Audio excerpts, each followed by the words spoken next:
So hello guys, welcome back to YouTube channel. तो आज के लेक्चर में हम वो टॉपिक्स पढ़ेंगे जो हमारा पिछली वीडियो में क्लियर नहीं हो पाया था, कवर नहीं हो पाया था। ठीक है, तो जिन लोगों ने पिछली वीडियो नहीं देखी तो एक बार प्लीज़ पिछली वीडियो देख लो, और इस लेक्चर में हम आज के लेक्चर में सारा चैप्टर कंप्लीट कर देंगे। So without wasting any time हम अपना यूनिट शुरू करते हैं। सबसे पहले हमारे पास आता है methods of psychology. Methods of psychology में जो कि हमारा पहला मेथड है वो है इंट्रोस्पेक्शन। इंट्रोस्पेक्शन में क्या होता है ना कि हम खुद को ऑब्जर्व करते हैं, खुद अपना एग्जामिन करते हैं। खुद को कैसे एग्जामिन करते हैं? अपने थॉट्स को, कि हम क्या सोच रहे हैं हम ये देखते हैं, हम क्या फील कर रहे हैं हम ये देखते हैं, हमारी सेंसेशंस कैसी हैं हम वो देखते हैं। बट ये चीज़ें सिर्फ एक जो बंदा मेंटली इल नहीं है वो देख सकता है, और बच्चे ये नहीं कर सकते।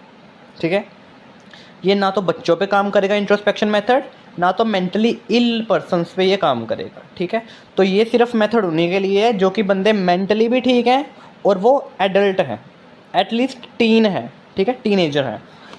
तो ये था इंट्रोस्पेक्शन मेथड। इसके बाद में हमारा आता है observational method, systematic watching and recording behaviour. अभी ऑब्जर्वेशन मेथड में क्या होता है ना कि किसी को ऑब्जर्व करना, उसका बिहेवियर कैसा है, वो क्या कर रहा है, उसके एक्शंस कैसे हैं, है ना, उसके मतलब उसको देखना अच्छे से, उसको रिकॉर्ड करना उसके बिहेवियर को, ये हमारा ऑब्जर्वेशनल मेथड में आ जाता है। ठीक है, इसके बाद में हमारे पास आ जाता है natural observation, observe behaviour in real environment, no interference. एक नेचुरल इन्वायरमेंट में किसी के बिहेवियर को रिकॉर्ड करना या नोटिस करना, उसको कंटिन्यूसली देखना कि उसका बिहेवियर कैसा है, उसके एक्शंस कैसे हैं, ये हमारा आ जाता है नेचुरल ऑब्जर्वेशन में। कि कोई भी उधर आर्टिफिशियल कोई चीज़ नहीं की हुई, नेचुरल उसका बिहेवियर देखा जा रहा है। लेबोरेटरी ऑब्जर्वेशन वो है कि जहाँ का इन्वायरमेंट कंट्रोल्ड है, हमारे कंट्रोल में है।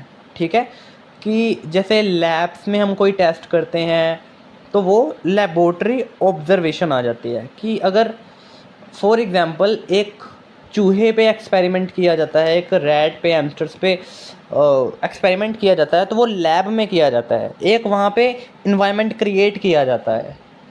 ठीक है, टूल्स क्रिएट किए जाते हैं, तो वो लेबोरेटरी ऑब्जर्वेशन में आ जाता है। तो अभी और मेथड है एक दो, जिसमें कि survey method, case study method. पहले सर्वे मेथड देखो। सर्वे मेथड में क्या होता है कि collect data from large groups via questions, interviews और online forms। सर्वे डाटा में एक लार्ज ग्रुप, जहाँ पे लोग ज़्यादा होते हैं, ज़्यादा लोगों को क्वेश्चंस करके, उनका इंटरव्यू करके, ऑनलाइन फॉर्म फिल करके उनसे डाटा कलेक्ट किया जाता है सर्वे मेथड में। ठीक है, कि बहुत सारे लोगों से क्वेश्चंस किए जाते हैं, इंटरव्यूज़ लिए जाते हैं, फिर उनसे जो डाटा कलेक्ट होता है उसको हम सर्वे मेथड बोलते हैं। केस स्टडी मेथड वो है in depth study of one individual group और event to explore psychological phenomena. कि केस स्टडी मेथड में हम किसी एक चीज़ को पकड़ते हैं और उसको उसकी रूट तक स्टडी करते हैं। ठीक है, जैसे कि फॉर एग्जांपल अगर हमने हाइपरटेंशन एक टॉपिक ले लिया, हमने उसकी केस स्टडी करनी है। तो हाइपरटेंशन होता है कि बीपी का प्रॉब्लम होता है, जैसे बीपी ज़्यादा बढ़ जाता है, तो हमें उसका कोज, वो कैसे हुआ, उसका रूट क्या है, क्या खाने से हुआ, या फिर उसका बॉडी का बिहेवियर ही ऐसा चल रहा है, मतलब उसका A to Z सब कुछ हमें पढ़ना पड़ेगा केस स्टडी मेथड में। ठीक है, तो ये थे कुछ मेथड जो कि साइकोलॉजी के थे। अभी एक बार फिर से रिपीट करता हूँ जो हमने मेथड पढ़े। एक था इंट्रोस्पेक्शन मेथड, जिसमें खुद के थॉट्स, फीलिंग्स और सेंसेशन और बिहेवियर को देखा जाता है। ये बच्चों के लिए भी नहीं है, ये मेंटली इल लोगों के लिए भी नहीं है। ऑब्जर्वेशनल मेथड, जिसमें कि किसी की बिहेवियर को, एक्शंस को ऑब्जर्व किया जाता है। नेचुरल ऑब्जर्वेशन, नेचुरल मतलब कि नेचुरल इन्वायरमेंट में, जिसमें कि कोई भी आर्टिफिशियल चीज़ नहीं होती, कोई भी मैन मेड चीज़ नहीं होती, सिर्फ नेचुरल इन्वायरमेंट होता है। लेबोरेटरी ऑब्जर्वेशन, जो कि अंडर कंट्रोल्ड इन्वायरमेंट होता है। ठीक है, तो वहाँ पे मैन मेड आर्टिफिशियल टूल्स वगैरह होते हैं। तो उसके बाद में सर्वे मेथड, जो कि ज़्यादा लोगों पे किया जाता है, लार्ज ग्रुप पे किया जाता है, उनसे क्वेश्चंस करके, इंटरव्यू करके, ऑनलाइन फॉर्म्स फिल करवा के। केस स्टडी मेथड की एक ही टॉपिक को हम डेप्थ से पढ़ रहे हैं। ठीक है, चाहे वो एक सिंगल बंदे पे हो, एक ग्रुप पे हो, ठीक है। तो ये केस स्टडी मेथड, ये हमारा कुछ मेथड थे। अब हम पढ़ेंगे रिलेशनशिप विद अदर सब्जेक्ट्स। अब रिलेशनशिप साइकोलॉजी का अदर सब्जेक्ट के साथ क्या क्या है। पहला रिलेशनशिप हमारा आ जाएगा साइकोलॉजी एंड बायोलॉजी, ठीक है। साइकोलॉजी एंड बायोलॉजी की, साइकोलॉजी का बायोलॉजी के साथ क्या रिलेशनशिप है। Understand brain hormones genetics that influences behaviour. अभी एक बंदे का बिहेवियर उसके दिमाग से ही शो होगा कि मतलब वो बंदा क्या सोच रहा है, उसके हॉर्मोन्स, उसके जेनेटिक्स, उसका ब्रेन, यही चीज़ें इफेक्ट डालेंगी बिहेवियर पे। तो साइकोलॉजी का बायोलॉजी से ऐसे कनेक्शन है कि बायोलॉजी हमें ब्रेन के बारे में, हॉर्मोन्स के बारे में, जेनेटिक्स के बारे में पढ़ाती है, जो कि हमारे बिहेवियर को इन्फ्लुएंस करती है, हमारे बिहेवियर को मतलब बहुत इंपॉर्टेंट रोल प्ले करती है हमारे बिहेवियर में। Psychology and sociology. अब साइकोलॉजी का सोशोलॉजी के साथ क्या लिंक है। Individual versus group behaviour equals to social psychology. अब एक बंदे का या एक बंदे के ग्रुप का, सोशोलॉजी में हम पढ़ते हैं सोसाइटी के बारे में। तो सोसाइटी में तो लोग होंगे ही, ठीक है, क्योंकि लोगों से मिलकर सोसाइटी बनी होती है। तो एक बंदा या फिर एक बंदा या फिर एक ग्रुप, ठीक है, का बिहेवियर, ठीक है, एक बंदा या एक ग्रुप का बिहेवियर, उसको हम क्या बोलते हैं, सोशल साइकोलॉजी, ठीक है। तो psychology and philosophy, origin of ideas about mind and consciousness, ठीक है। अभी हमने पिछली वीडियो में फिलोसफी के बारे में पढ़ा था, ठीक है, जिसमें कि माइंड और कॉन्शियसनेस के बारे में बात की गई थी, ठीक है। तो जो कि माइंड और कॉन्शियसनेस है, उसका तो ओरिजिन ही फिलोसफी से हुआ था, तो वो चीज़ें साइकोलॉजी में भी आती है। तो ऐसे उसका साइकोलॉजी का फिलोसफी के साथ लिंक है। तो साइकोलॉजी एंड मेडिसिन। अब साइकोलॉजी का मेडिसिन के साथ क्या लिंक है। Diagnosis and treating of mental disorders, ठीक है, कि मेंटल डिसऑर्डर्स के बारे में अच्छे से पढ़ना, तो वो हमारा कहाँ से भी आ जाता है, मेडिसिन में। मेंटल डिसऑर्डर्स मेडिसिन का पार्ट है और साइकोलॉजी हमारा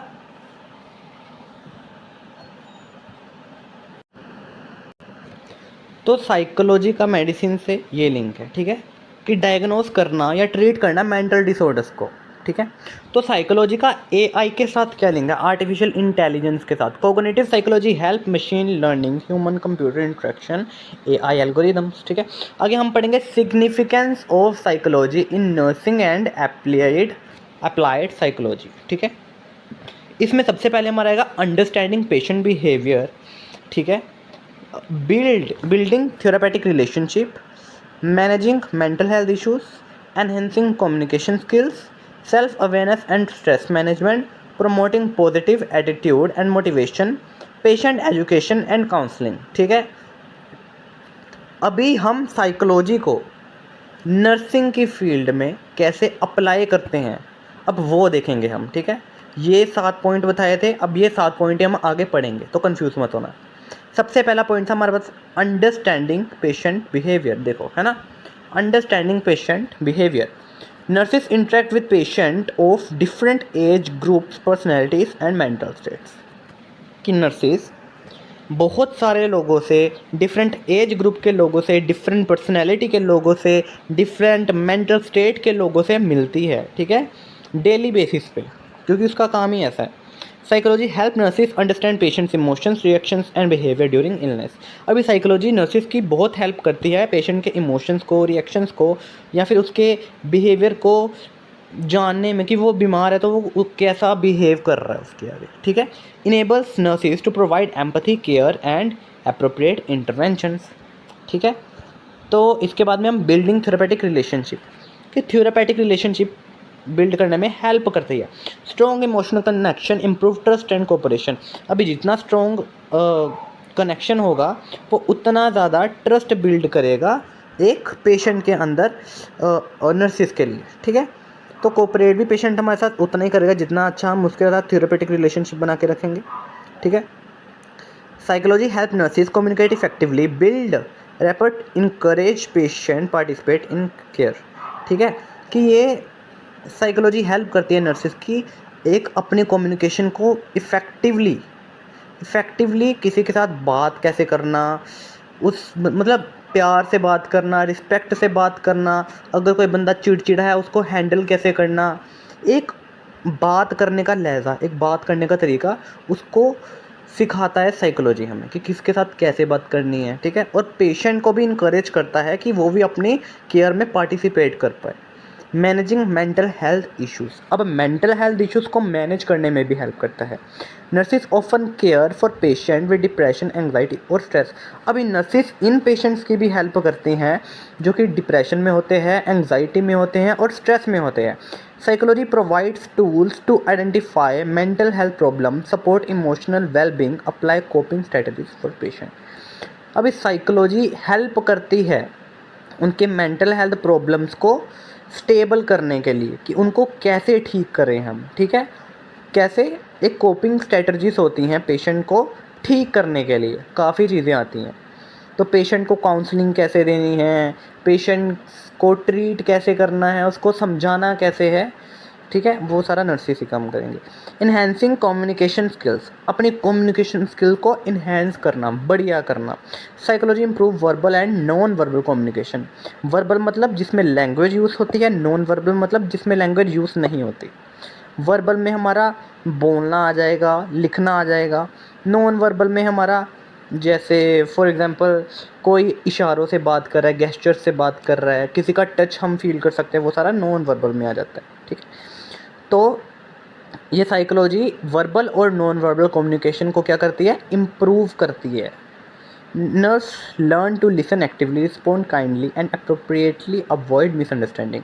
अब एक नर्स ये चीज़ें सीखती है, मतलब अपनी कम्युनिकेशन स्किल को एनहेंस करती है। क्या क्या सीख लेती है वो, अच्छे से सुनना सीख लेती है, काइंडली किसको कैसे रिस्पॉन्ड करना है, बड़े प्यार से रिस्पॉन्ड करना है, मिसअंडरस्टैंडिंग अवॉइड करनी है ना, ये चीज़ें। तो इसके बाद में हमारे पास है self awareness and stress management. अभी लोगों का स्ट्रेस तो नर्स दूर कर रही है, अपना स्ट्रेस कैसे दूर करे। अब ये देखो, ये हमें साइकोलॉजी सिखाती है। नर्सिंग इज़ इमोशनली डिमांडिंग और रिस्क ऑफ बर्नआउट। अभी नर्सिस को ना इमोशंस अपने ला के तो फिर ही उसको काम करना पड़ता है, वो विदाउट इमोशंस काम नहीं कर पाते, ठीक है, क्योंकि किसी की केयर करना उसमें भी इमोशंस लगते हैं।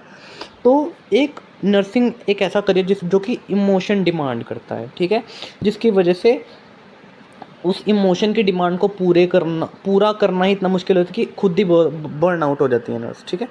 Psychology teaches nurses stress management techniques, how to handle frustration and emotions exhaustion, promote self care and resilience. तो साइकोलॉजी नर्स को बताती है कि अपना स्ट्रेस कैसे मैनेज करना है। स्ट्रेस मैनेजिंग टेक्निक्स बताते हैं कि कैसे मैनेज करना है, उन टेक्निक्स को कैसे यूज़ करना है अपनी लाइफ में, अपनी फ्रस्ट्रेशंस को कैसे हैंडल करना है। अगर इमोशनली बंदा वीक हो गया, एग्जॉस्ट हो गया, उसको कैसे खुद को मैनेज करना है नर्स को, ठीक है। Promoting positive attitude and motivation, nurse use psychology to encourage patient motivation for recovery, support positive mindset. अभी promoting positive attitude and motivation का कि पॉजिटिवली, मतलब अभी एक पेशेंट है वो बहुत ही नेगेटिव है कि भाई मैं बीमार हो जाऊंगा, मैं ठीक नहीं होऊंगा। अब उसको भी तो ठीक करना है ना, अभी उसको भी तो इनकरेज करेंगे ना कि भैया तुम ठीक हो जाओगे, चिंता मत कर। उनको भी मोटिवेशन देनी है, उनको भी पॉजिटिव बनाना है, ठीक है, उनका भी एटीट्यूड बढ़िया करना हमने। तो नर्सिस साइकोलॉजी को यूज़ करते हैं, क्यों, कैसे यूज़ करते हैं, encourage patient motivation for recovery, support positive minds. अभी पेशेंट को वो मोटिवेट करते हैं कि भाई तू ठीक हो जाएगा, तेरी रिकवरी हो जाएगी जल्दी, उसका माइंडसेट बढ़िया बनाते हैं। उसकी वजह से क्या होता है कि faster healing, cooperation in treatment and therapy. तो वो फास्ट हील करता है, बंदा जल्दी ठीक होता है। अगर एक बंदा नेगेटिव माइंडसेट लेके चल रहा है कि मैं ठीक नहीं होगा, वो सीरियसली ठीक नहीं होएगा। बट अगर एक पॉजिटिव एटीट्यूड लेके चल रहा है, मोटिवेशन लेके चल रहा है बंदा, तो वो जल्दी ठीक होएगा, ठीक है। पेशेंट एजुकेशन एंड काउंसलिंग, ठीक है, इसमें बोलते हैं psychology guides nurses in educating patient about health, hygiene and medication handling, resistance or non-compliant patients using effective communication and motivational techniques। अभी पेशेंट को गाइड करना नर्सिस का काम है, ठीक है। अभी नर्सिस क्या करते हैं, उनको काउंसिल करते हैं, उनको एजुकेट करती हैं पेशेंट को कि आपको ऐसे हाइजीन मेंटेन करके रखना है, आपको ये मेडिकेशन ऐसे ऐसे लेनी है, सुबह लेनी है, ये दोपहर को लेनी है, रात को लेनी है। तो उनको कम्युनिकेशन करते हैं उनके साथ, उनको काउंसिल करते हैं, बताते हैं। तो ये तो हमने पढ़ा है ना। पहले एक बार फिर से जो पढ़ा इसको शॉर्ट में रिपीट कर लेते हैं हम।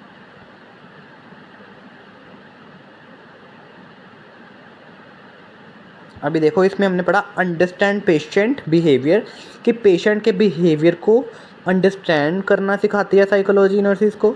बिल्डिंग थेरेपेटिक रिलेशनशिप, अच्छे रिलेशनशिप बनाना सिखाती है। मैनेजिंग मेंटल हेल्थ इश्यूज़, अब पेशेंट के मेंटल हेल्थ इश्यूज़ हो या अपने हो, ठीक है, तो मेंटल हेल्थ इश्यूज़ को मैनेज करना सिखाती है कि पेशेंट को कैसे डील करना है जो कि दिमागी तौर से बीमार है। एनहेंसिंग कम्युनिकेशन स्किल्स को बढ़िया बनाती हैं, ठीक है। Self awareness and stress management, self awareness, अपने आप को कैसे देखना है, अपने स्ट्रेस को कैसे मैनेज करना है, ठीक है, ये बताती है psychology. Promoting positive attitude and motivation, अभी मोटिवेशन और मतलब एक, अगर जैसे इसमें हमने पढ़ा था कि अगर कोई पेशेंट बीमार है, वो नेगेटिव हो गया कि मैं ठीक नहीं होऊंगा, उसको पॉजिटिव एटीट्यूड कैसे देना, उसको मोटिवेट कैसे करना है कि भाई तो ठीक हो जाएगा। पेशेंट एजुकेशन एंड काउंसलिंग, की पेशेंट को समझाना कि भाई ये डोज तूने सुबह लेनी है, दोपहर को लेनी है, और उनको उस समझाना कि भाई अपना हाइजीन मेंटेन करके रख, तू नहीं तो बीमार हो जाएगा, तू ये गंद मंद खाना बंद कर, ये तला फ्राई वगैरह बंद कर, है ना। ये चीज़ें हमने इसमें पढ़ी थी। तो इतना हमने पढ़ा। अब हमारे पास एक लास्ट टॉपिक आता है हमारा, applied psychology in everyday life. अभी applied psychology in everyday life में देखो, apply psychology principles to solve real life problems help in. अभी हम साइकोलॉजी को अपने डेली लाइफ के प्रॉब्लम्स जो होते हैं, जो कि हम डेली फेस करते हैं, उसमें कैसे साइकोलॉजी को अप्लाई करें, ठीक है। Apply psychological principles to solve real life problems help in education sector में, कैसे, better teaching methods, learning strategies and motivation. ये हमें बेटर टीचिंग मेथड्स प्रोवाइड करती है साइकोलॉजी, कि बच्चों को कैसे अच्छे से पढ़ाएं, ठीक है।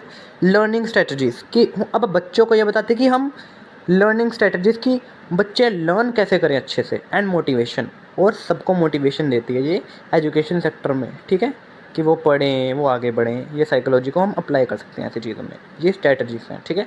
वर्क प्लेस में साइकोलॉजी को कैसे अप्लाई करते हैं, एम्प्लॉय सेलेक्शन, एम्प्लॉय को कैसे सेलेक्ट करना है, उसका माइंडसेट देखते हैं ना इंटरव्यू में, वो साइकोलॉजी यूज़ होती है इंटरव्यूज़ में, कि उसका माइंडसेट देखते हैं, उसको क्वेश्चंस करते हैं, है ना, तो वो सेलेक्ट करते हैं फिर एम्प्लॉयज़ को। लीडरशिप, अब लीडरशिप क्वालिटी होना भी ज़रूरी है, तो वो भी देखना पड़ेगा। प्रॉब्लम सॉल्विंग, अभी अगर कोई एम्प्लॉय प्रॉब्लम सॉल्विंग में इम्पोर्टेंट है वर्क प्लेस में, तो भाई उसको तो वैसे ही सेलेक्ट करेंगे वो सारे, ठीक है। एंड कम्युनिकेशन, और कम्युनिकेशन स्किल्स को क्या करता है, डेवलप करता है और इफेक्टिव बनाता है। हेल्थ एंड लाइफस्टाइल, अब हेल्थ एंड लाइफस्टाइल में कैसे ये काम करता है, हेल्दी हैबिट्स, अभी हेल्दी हैबिट्स मतलब बंदों को हेल्दी हैबिट्स बनाने में हेल्प करता है। क्रोनिक इलनेस मैनेजमेंट हेल्प करता है, डेली डिसीजंस बनाने में हेल्प करता है। Personal development, improving cognitive skills and relationship, कि अपने रिलेशनशिप और कोग्निटिव स्किल्स को मतलब बढ़िया बनाने में ये हेल्प करता है, ठीक है। तो आज के लिए हमारा सिर्फ इतना ही सेशन था। तो अगर तो आपको अच्छे से समझ आया तो ठीक है, अगर नहीं आया तो मैंने एक तो वेल एक्सप्लेन्ड नोट्स तैयार कर रखे हैं, जो कि मैं आपको टेलीग्राम पे शेयर कर दूंगा। जिसको टेलीग्राम पे होना है वो मुझे एक बार कमेंट सेक्शन में कमेंट कर देना, और अगर कोई क्वेश्चंस हो वो भी आप कमेंट सेक्शन में पूछ सकते हैं। और वीडियो को like, share and subscribe please ज़रूर से करना। और बस इतना ही था। और अच्छे से पढ़ना, अगर नोट्स चाहिए तो नोट्स के बारे में भी मेरे से डिस्कस करना, कमेंट में मुझे बता देना वीडियो कैसी लगी। So thank you. आज का हमारा यूनिट ख़त्म हो गया, यूनिट 1 था। अब अगली वीडियो में हम पढ़ेंगे इससे अगला, ठीक है। So thank you for watching.